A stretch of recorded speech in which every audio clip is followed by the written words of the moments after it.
గెలిస్తే ఓ మంచి నాయకుడివవుతావు, ఓడితే మరొకరికి మార్గదర్శివవుతావు. సమస్త శక్తి మీలోనే ఉంది. అసమర్థులమని భావించకండి. మీరు ఏదైనా చేయగలరు, అన్నిటినీ సాధించగలరు.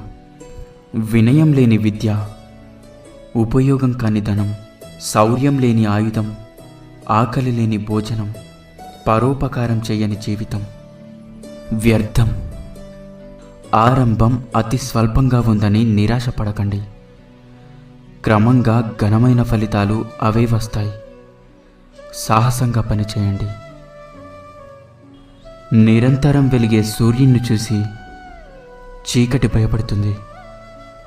అలాగే నిత్యం పనిచేసే శ్రామికుడిని చూసి ఓటమి భయపడుతుంది. ప్రేమ, నిజాయితీ, అలాగే పవిత్రత